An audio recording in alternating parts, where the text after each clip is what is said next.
구약성경 10편 121편 1절에서부터 8절입니다. 구약성경 10편 121편 1절에서부터 8절까지 제가 한 절, 여러분들이 한 절 말씀을 교독으로 보시겠습니다. 구약성경 897페이지입니다. 897페이지입니다. 121편 1절입니다. 다 같이 교독으로 보십니다. 내가 산을 향하여 눈을 들리라. 나의 도움이 어디서 올까? 나의 도움은 천지를 지으신 여호와께서 여호와께서 너를 실족하지 아니하게 하시며 너를 지키시는 이가 졸지 아니하시리로다. 이스라엘을 지키시는 이는 졸지도 아니하시고 주무시지도 아니하시리로다. 여호와는 너를 지키시는 이시라. 여호와께서 내 오른쪽에서 내 그늘이 되시나니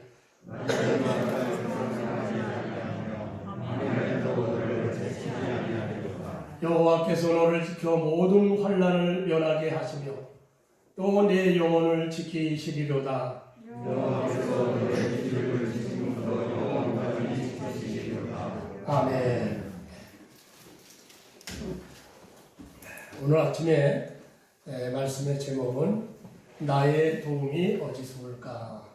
오늘 말씀에 나오는 것을 제목으로 삼았습니다. 나의 도움이 어디서 올까?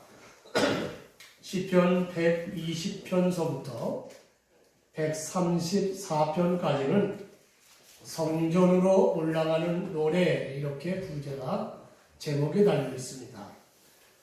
그래서 이것은 성전 순례시라 이렇게 이야기합니다. 그 중에 오늘 우리가 본문으로 삼은 시편 121편은 두 번째 성경입니다. 두 번째 시편이죠. 여기 성전으로 올라가는 노래는 이스라엘 백성들이 바벨론에서 해방이 되어서 이스라엘로 향하여 출발할 때에 지은 시라고 얘기합니다. 그러므로 이스라엘 사람들은 성전에 예배하러 올라갈 때마다 이 노래를 부르며 올라갔습니다. 예루살렘은 해발 800m 고지에 자리 잡고 있는 도시입니다. 그런데 이 높은 고지에서도 예루살렘 성전은 더 높은 곳에 있었기 때문에 성전으로 가려면 계속 올라가야 했습니다. 성전으로 올라가는 사람들 눈에는 언덕이 보입니다. 또 산이 보였습니다. 그러나 언덕이나 산은 자신들을 도울 수 없다는 것이 오늘 시편 121편의 서두인 겁니다. 내가 산을 향하여 눈을 돌리라. 나의 도움이 어디서 올까? 나의 도움은 천지를 지으신 여호와에게서로다. 오늘 지금 우리가 코로나19 시대를 당해서 모두들 다 어려움에 처하고 있는 이때에 이 시편 121편의 말씀으로 큰 의미가 되시고 또 능력이 되시기를 주의 이름으로 축원합니다. 첫째로 세상에서 나를 도우시는 분은 창조주 하나님이시다는 겁니다. 고대 중동에서는 우상 숭배하는 것이 많았습니다. 그리고 그 신들은 산에 산다고 생각을 했습니다. 그래서 산 정상 여기저기에 자기들의 신당을 지었습니다. 성경에 보면 산당이라는 말이 나오죠. 바로 이 산당이 그들의 신당이기도 합니다. 거기서 그들은 그들의 우상에게 제사를 지냈습니다. 그 산당에는 남녀 창기들도 있었습니다. 사람들은 풍년을 주고 또 재앙을 막아주고 자신들의 자녀를 많이 낳게 해주고 또 짐승들의 새끼들을 많이 낳게 해서 번성하게 해준다고 하는 그 우상에게 산당에서 제사를 드렸습니다. 그러므로 시편 기자는 오늘 본문 1절 말씀에서 내가 산을 향하여 눈을 돌리라. 나의 도움이 어디서 올까라고 물었습니다. 바로 이것은 여기에서 산이라고 하는 말은 비유적인 표현입니다. 비유적인 표현. 그 산은 바로 가나안 우상을 말하는 것이죠.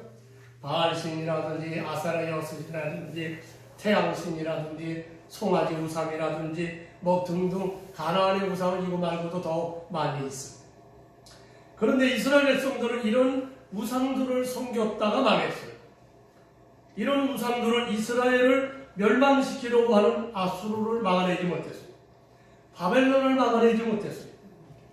그래서 북쪽 이스라엘은 아수르에게 멸망하여 그 10지파 이스라엘은 다 흩어져 버리고 말았습니다. 또 남쪽 유다 나라도 바벨론에게 멸망당하고 70년 동안 바벨론의 포로로 살게 됩니다. 왜 그렇게 되었을까요? 그것은 그들이 섬겼던 우상들은 아무것도 아니었기 때문입니다. 시편 135편 15절로 17절에 보면 열국의 우상은 은금이요 사람의 손으로 만든 것이라 입이 있어도 말하지 못하며 눈이 있어도 보지 못하며 귀가 있어도 듣지 못하며 그들의 입에는 아무 호흡도 없나니. 우상은 아무것도 아니야. 우상은 아무것도 아니야. 인격도 없죠. 그러므로 순례자들은 노래를 합니다. 내가 우상을 향하여 도움을 요청했지만 70년 바벨론 포로 생활에서 해방시켜 주신 분은 우상이 아니고 천재를 만드신 하나님께서 해방시켜 주신 것이라고 간증하고 있습니다. 여기 또 하나 산은 앞에 이 산은 우상이라고 했다면 여기에 이 산은 어떤 것을 비유하고 있냐면 산은 산같이 큰 세상의 세력을 말합니다. 내가 산을 향하여 눈을 돌리라. 내가 세상에 큰 힘 있는 자, 큰 세력, 큰 능력 앞에 내가 그를 바라보리라. 그런 뜻이에요. 이스라엘 적들이 쳐들어올 때마다 애국을 의지했어요. 아수르 나라를 의지했어요. 그런데 다 실패했어요. 오늘날 우리도 그렇습니다. 우리는 어려운 일을 당하거나 내가 힘들어지면 나를 도와줄 사람을 찾게 됩니다. 부모나 형제나 친구들을 찾아가서 도움을 요청합니다. 그것은 아주 자연스러운 일입니다. 그러나 문제는 그들이 계속해서 나와 함께하며 어려운 나에게 도움을 줄 수 없다는 데 있다는 것. 부모님은 돌아가시죠.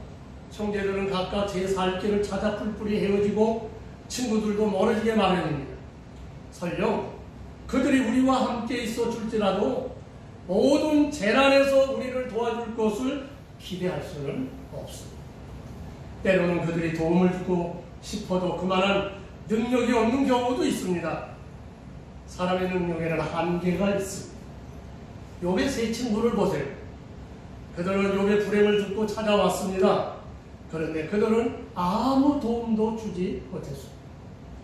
그러므로 성경은 우리에게 말씀을 하죠. 시편 146편 3, 4절에 귀인들을 의지하지 말며, 옛날 성경에는 방백이라고 했어요.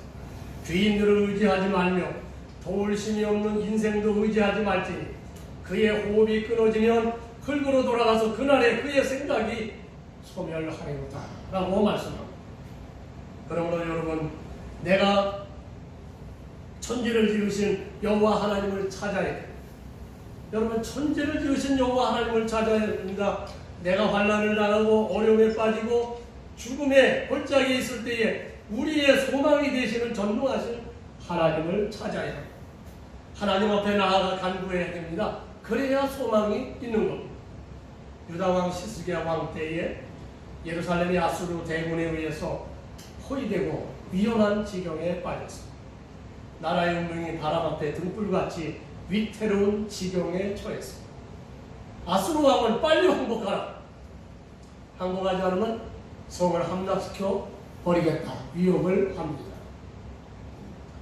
역사적인 그 배경에는 저 애국 군대가 빨리 이 유다를 함락을 시켜야죠. 그 다음에 애국을 가서 칠 텐데 아수르들이 지금 유다가 자기들에게 걸린 또래예요. 그래서 빨리 함락하라, 빨리 항복하라 이렇게 재촉을 했고. 그러나 도무지 위기를 모면할 방책이 없었어요. 다만 방법이 있다면 저 애국에게 도움을 요청합니다. 우리에게 군대를 보내주세요. 그것밖에 없어요. 아니면 아수르에게 차라리 항복하는 것이 목숨이라도 구하는 일이었습니다. 목숨을 구할 수 있는 거예요. 항복해요. 그러나 시스기야는 그런 방법을 택하지 않았습니다.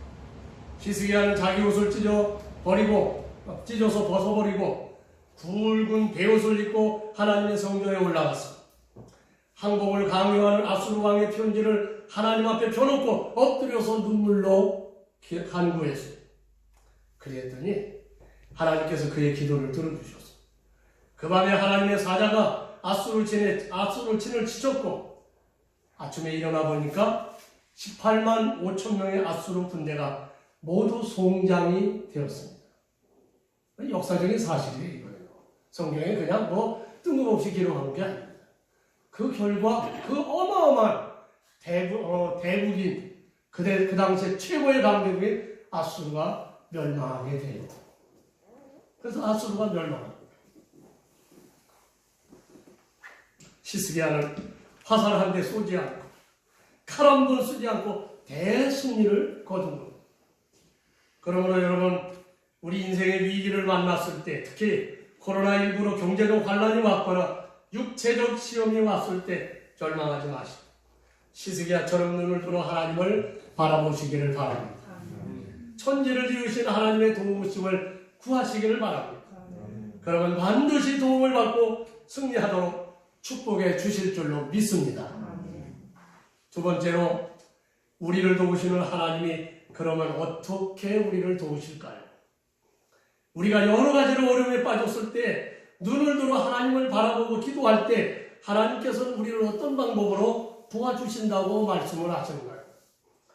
먼저 실족하지 않게 하시겠다라고 하십니다. 3절에 보니까 여호와께서 너를 실족하지 아니하게 하시며, 실족하지 않다. 실족이라는 말을 잘 아시죠? 사전적 의미를 보면 발을 헛디뎌서 넘어지는 것을 실족이라고 합니다. 그런데 성경적 의미는 좀 달라요. 성경적 의미는 우리가 시련을 만났을 때, 환난을 만났을 때 끝까지 믿음으로 이기지 못하고 시험에 들은 것을 의미합니다. 신앙생활하다가 중도에 세상으로 가버리는 사람들이 있습니다.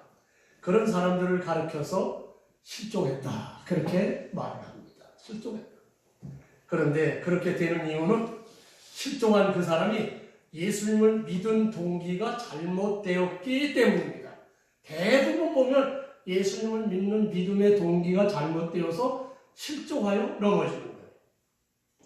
마치 떡을 먹고 배불리기 위해서 예수님을 따라다녔던 유대인들과 같이 오늘날도 이 세상 것을 얻을 목적으로 예수님을 믿는 사람들이 있습니다.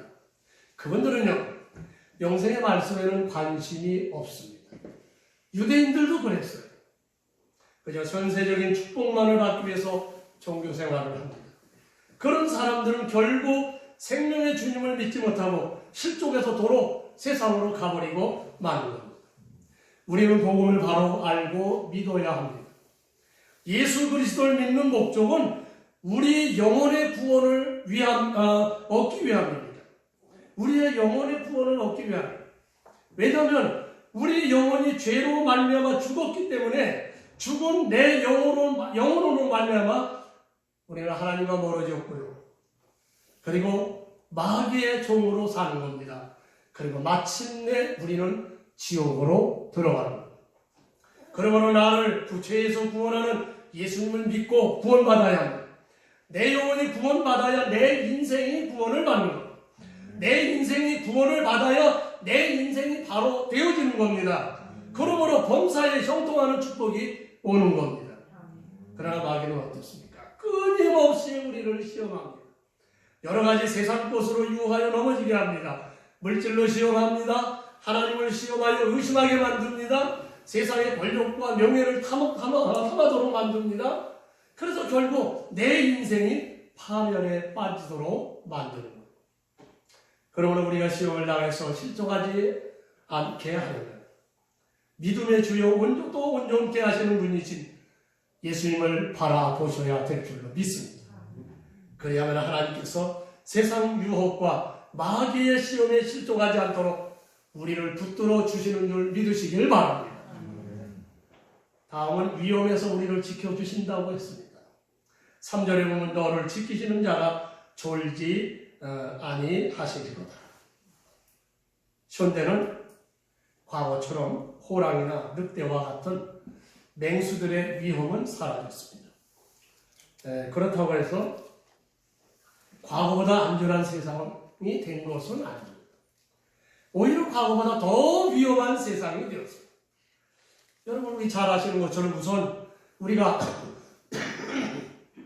우리의 문 밖을 나서면 질주하는 수많은 차량들을 대합니다. 언제라도 사고가 날 여지가 많죠. 건물들이 밀집되어 있습니다. 집집마다 다 전기 제품이 부지기수고요. 보일러가 있죠. 가수 주방기기가 설치됐죠. 누전이나 가스 누설로 인해서 화재 위험이 도사리고 있습니다. 생활이 굉장히 편리해졌어요. 그 대신 사고가 날 확률도 높아졌습니다. 또 공장이나 산업 현장은 얼마나 위험합니까? 건설 현장, 제조업, 그 다음에 서비스 등등 이것은 항상 위험이 도사리고 있는 것. 그런데 자연재해나 교통사고나 화재나 산업 현장에서 일어나는 사고보다 더 무서운 것이 있습니다. 그것은 사악한 사람들에 의한 범죄입니다.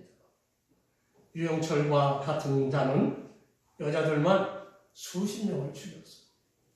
또 묻지마 범죄가 점점 많아집니다. 묻지마 범죄는 개인적인 원한도 없이 무고한 사람들을 해치는 패역한 범죄이죠. 지금 우리나라 뉴스가 온통 어디에 다 쏠려 있어요. 정치적인 뉴스에 지금 다 쏠려 있고 매몰되어 있어요. 그래서 지금 세상 돌아가는 게 다 정치적인 일들만 지금 눈에 보이게 만들었어요. 그렇지만 우리가 잘 보면 어두운 뒷골목에서는 지금도 얼마나 많은 연약한 여성들을 유인을 해서 인신매매하고 성매매를 하고 있는지 모릅니다. 또 그뿐 아닙니다. 우리 사회는 부정부패가 아주 심한 사회예요. 보수정부도 마찬가지, 좌파정부도 마찬가지. 자이건 타이건 간에 부정에 연루되기 쉽습니다. 도처에 우리를 넘어뜨리고 망하게 만들려는 함정에 도사리고 있습니다. 인구는 많고 사회는 점점 복잡해 가는데 사회 안정망이 재부실을 하지 못합니다. 그래서 심약한 사람들 중에는 공황장애를 일으켜서 혼자서 외출도 하지 못하고 불안 속에 살아가기도 하죠. 이러한 일들이 비단 우리나라만 문제냐? 그렇지 않아요. 세상 모든 나라가 다 같습니다. 다만 더하고 덜할 뿐이죠. 더하고 덜할 뿐이죠. 그러나 하나님을 믿는 사람들은 이 같은 세상을 두려워할 것이 없습니다. 이 같은 세상을 두려워할 필요 없어요. 왜 그렇습니까? 전능하신 하나님께서 불꽃 같은 눈으로 우리를 지켜주시기 때문입니다. 세상에 유능한 경원이라도 졸다가 낭패를 당할 때가 있습니다. 유능한 경원이라고요. 유경수 여사를 누굽니까? 그 일본에서 건너온 그 사람이 총으로 쏴서 저격해서 사망케 했는데 그때 경원들이 다 유능한 경원들이었어요. 못 막았어요. 못 막았어요. 그러나 우리 하나님은 어떻습니까? 우리 하나님은 졸지도 아니하십니다. 주무시지도 아니하시고 주의 자녀들을 보호해 주십니다. 4절에 이스라엘을 지키는 이는 졸지도 아니하시고 주무시지도 아니하십니다. 그렇습니다. 여러분, 세상의 재난을 두려워하지 마시기를 바랍니다. 악한 자들을 두려워하지 마시기를 바랍니다. 하나님께서 지켜주실 줄로 믿습니다. 사망의 음침한 골짜기를 다닐지라도 해를 당하지 않게 하실 겁니다. 하나님은 믿는 성도들 지키시는 이시기 때문입니다. 우리가 이 말씀으로 늘 승리하시기를 축원합니다. 그러므로 하나님은 우리 믿는 자들에게 평안을 주십니다. 평안. 본문 7절에 보면 하나님께서 우리를 지켜 모든 환난을 면하게 하시고 또한 우리의 영혼을 지켜주신다고 했습니다. 그러므로 결과는 뭡니까? 평안입니다. 평안. 우리 영혼을 평안하게 하시는 것은 우리 마음을 평안하게 하시는 거예요. 내 영혼이 평안해. 이 말은 무슨 말이냐? 내 마음이 평안해. 그 말이에요. 그러므로 잠언서 14장 30절에 평안한 마음은 육신의 생명이라고 했습니다. 평안한 마음은 육신의 생명이다. 예수님께서 요한복음 14장 27절 말씀하시기를 내가 너희에게 평안을 주신다고 하셨습니다. 그런데 예수님이 주시는 평안은 세상에 주는 것과 같지 않다고 했습니다. 그러므로 너희는 마음에 근심하지도 말고 두려워하지도 말라고 하셨죠. 세상에 주는 평안은 조건부 평안입니다. 조건부예요. 건강하면 평안하지만 병들면 평안이 사라집니다. 부하면 평안하지만 가난하면 평안도 사라집니다. 일이 잘 되면 평안하지만 그렇지 않으면 평안이 사라집니다.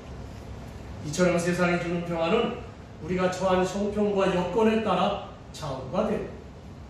그러나 예수님께서 주시는 평안은 세상이 주는 평안과 본질적으로 전혀 다른 겁니다. 어떠한 형편이나 악조건 속에서도 주님께서 주신 평안을 우리에게서는 뺏어갈 수가 없습니다. 그러므로 역경과 시련을 만났을 때 평안을 빼앗아가지 못하도록 성경은 우리에게 전능하신 하나님께 기도하라고 말씀을 하십니다. 빌립보서 4장 6, 7절에 보면 아무것도 염려하지 말고 오직 모든 일에 기도와 간구로 너희 구할 것을 감사함으로 하나님께 아뢰라. 그리하면 모든 지각에 뛰어난 하나님의 평강이 그리스도 예수 안에서 너희 마음과 생각을 지키시리라고 했습니다. 여기 모든 지각에 뛰어난 하나님의 평강이라는 말, 이 말은요 인간 스스로 만들어내거나 누릴 수 있는 것이 아닙니다. 우리 인간으로서는 이해할 수 없는 평강입니다. 우리 인간으로서는 이해할 수 없는 평강. 감리교회를 창설하신 요한 웨슬리 목사님이 영국에서 배를 타고 미국으로 북미를 가시게 됐습니다. 그 시대는 비행기가 없으니까 배를 탔죠. 그런데 배가 대서양 한가운데 왔는데 거센 바람과 파도가 있는 겁니다. 그런데 그 파도가 얼마나 큰지, 우리나라 동해안 파도도 굉장히 높습니다. 서해안보다 동해안이 높고 동해안보다 태평양이 높아요. 대서양이 높아요. 여기는 보통 파도가 지금 10m, 20m, 30m씩이에요. 집채 많은 파도가 칩니다. 그래서 배가 꼭 깨지고 침몰할 것 같았습니다. 그러자 배 안에 있는 승객들이 다 어떻게 해요? 다 자지를 지는 거예요. 다 두려워서 벌벌 떨고 있는 겁니다. 웨슬리 목사님도 사람인지라 두려움이 왔어요. 두려웠어요. 야, 미국 가서 부흥회 하기 전에 여기서 죽겠구나. 그런데 배 한쪽에서 웬 찬송과 기도 소리가 나는 겁니다. 그래서 그곳에 가까이 갔더니 10여 명의 사람들이 둘러앉아서 찬송과 기도를 하면서 이 파도와 풍랑을 전혀 두려워하지 않는 거예요. 그래서 웨슬리 목사님은 그들이 누구인가 알아봤더니 그들은 진센돌프의 모라비안파 성도들이었어요. 쉽게 말하면 오늘날로 말하면 쉽게 말하면 은혜파 성도들입니다. 모라비안파 성도들은 집채 같은 파도 속에서도 아무것도 염려하지 않고 만물의 주인이신 하나님께 찬송하고 기도하는 겁니다. 그러므로 하나님이 주시는 참 평안을 누리는 것. 그렇습니다. 하나님을 믿는 성도들에게 평안을 주십니다. 그런데 그 평안은 이 세상 사람들이 이해할 수 없는 그리스도 예수 안에 있는 성도들만 누리는 줄 믿습니다. 이 평강이 우리의 마음과 생각을 지켜주실 때에 세상의 염려 근심이 우리를 넘볼 수 없는 줄로 믿으시길 바랍니다.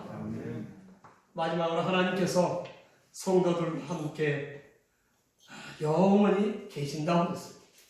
8절에 보면 여호와께서 너의 출입을 지금부터 영원까지 지키시리로다. 하나님께서는 우리에게서 멀리 떨어져 계시지 않고 언제나 우리와 함께 하십니다. 예수님께서 요한복음 14장 16절로 17절에서도 이렇게 말씀을 하셨죠. 내가 아버지께 구하겠으니 그가 또 다른 보혜사를 너희에게 주사 영원토록 너희와 함께 있게 하리니 그는 진리의 영이라. 그는 너희와 함께 거하시며 또 너희 속에 계시겠습니다. 그뿐 아니에요. 마태복음 28장 27절에는 예수님께서도 친히 볼지어다 내가 세상 끝날까지 너희와 항상 함께 있으리라고 하셨습니다. 지금 우리는 코로나19라고 하는 것 때문에 굉장히 어려운 속에 있습니다. 그것뿐만 아니라 여러 가지 어려움들이 겹쳐 있죠. 정치적인 문제라든지 경제적인 문제라든지 이런 환경 속에 어려움에 처해 있습니다. 그러나 이런 가운데서도 형통한 삶을 누리고 계신다면 하나님의 은혜에 감사하시기를 바랍니다. 그러나 그렇지 않고 곤란한 처지에 있다고 하면 여러분 하나님의 도우심을 구하시기를 바랍니다. 천지를 지으신 하나님을 바라보고 하나님께 기도하시기를 바랍니다. 그러면 우리를 지키시고 도우시는 하나님께서 저와 여러분들을 도우시고 지켜주실 겁니다. 우주 비행사 중에 제임스 어윈이라고 하는 대령이 계십니다. 지금은 돌아가셨어요. 그분은 50년 전에 아폴로 15호를 타고 달나라 비행을 하신 분입니다. 그 당시 달에 가는 것도 어려웠지만 더 어려운 것은 돌아오는 것이 더 어려운 시절이었어요. 어윈 대령 일행이 우주선에서 이제 돌아오면서 우주선에서 마지막 이탈하는 다시면서 그 안에는 이제 우주 비행사들만 타는 그런 캡슐, 조그만 우주선, 그것을 타고 이제 지구로 귀환을 드렸습니다. 그런데 낙하 도중에 캡슐에 있는 낙하산이 3개가 펴져야 한다는 거예요. 3개가 펴져야 되는데 2개만 펴지고 하나가 안 펴지는 거예요. 위험 상황에 왔어요. 그래서 미국 항공우주 휴스턴 본부에서도 비상 조치를 취했습니다. 그런데 아무 소용이 없어요. 그래서 모두들 얼굴이 새파랗게 질렸습니다. 왜 그랬습니까? 이제 아폴로 15호가 땅에 떨어지면서 곧 박살이 나는 거예요. 박살이 나면 어떻게 다 죽는 거죠. 공포에 휩싸였어요. 그 사실을 우주선 캡슐 안에 있는 사람들도 알게 됐어요. 그런데 아무런 방법이 없어요. 이제 죽는 길밖에 없습니다. 그때 제임스 어윈 대령은 자기도 모르게 소리를 쳤어요. 야! 우리 다 같이 하나님께 기도하자! 이렇게 소리를 친 거예요. 이제 대장 제임스 어윈이 다 같이 기도하자.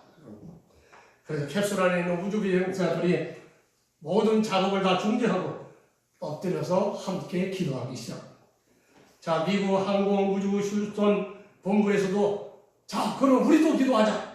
그래서 거기에 있는 모든 과학자들이 모든 사람들이 다 함께 짧은 시간에 하나님께 무릎을 꿇고 기도를 하는 겁니다. 지금 비행기가 막 떨어집니다. 하나님 도와주시옵소서. 모든 것을 하나님께 맡깁니다. 아무 길게 기도할 수가 없어요. 그리고 기도를 끝났는데 놀라운 일이 생겼습니다. 갑자기 회오리 바람이 이는 거예요. 그 회오리 바람 얼마나 세게 불었는지 그 바람으로 인하여 마지막 3번째 낙하산, 펴지지 않았던 낙하산이 활짝 펴진 겁니다. 그리고 우주선 캡슐은 땅에 사뿐히 내려앉았어요. 그로 인해서 캡슐 안에 있는 우주 비행사들은 아무도 상한 사람이 없었습니다. 그날 그것을 지켜본 사람들은 하나님의 사랑이시다, 하나님의 기적이다 하며 외쳤죠. 그날 이후 제임스 어윈 우주 비행사는 우주 비행사를 포기하고 그만두고 세계를 다니며 자기가 경험한 이 일을 간증하고 다녔습니다. 1972년에는 이분이 우리나라를 방문해서 이렇게 방문했죠. 간증을 했어요. 이분이 71년에 이 사건이거든요. 저는 그때 그 일이 하나님께서 행하신 일이라고 믿습니다. 하나님께서 기도를 들으시고 회오리 바람을 일으켜줬습니다. 우주선은 휴스턴 사령탑에서 초종하는 줄 알았는데 그 뒤에서 하나님이 계셨습니다. 할렐루야. 그렇습니다. 우리 하나님은 살아계십니다. 우리 하나님은 영원토록 우리와 함께 하십니다. 그리고 우리의 기도를 들으십니다. 그러므로 항상 하나님을 바라보고 기도하여 험악한 세상을 이기고 하나님의 선하심을 간증하며 살아가시는 여러분들이 다 되시기를 주의 이름으로 축원합니다. 기도하시겠습니다. 사랑하시는 하나님 아버지, 은혜와 사랑하심을 감사합니다. 하나님께서 저희들을 무시간대처럼 사랑하시고 은혜를 허락하시는지요. 우리가 눈을 들어 이 세상에 권력을 바라봅니다. 힘을 바라봅니다. 물질을 바라봅니다. 또 능력 있는 사람을 바라봅니다. 아버지, 아무것도 아닌 우상에게 내 인생을 맡겨봅니다. 그러나 내 인생을 구원할 리가, 내 인생의 문제를 해결해 주시는 이는 그들이 아니고 여호와 살아계신 전능하신 하나님이시라고 하는 것을 다시 한번 말씀을 통해서, 우리의 삶을 통해서 고백합니다. 오늘 우리가 이 말씀을 통해서 우리가 일생을 살아가며 아버지 세상을 바라보지 않고 오직 전능하신 천지를 지으신 하나님을 바라보고 사는 이와 같이 믿음의 저희들이 다 되어서 우리의 삶이 하나님의 은총으로 정통한 삶으로 살 수 있도록 축복하여 주시옵소서. 예수님의 이름으로 기도합니다.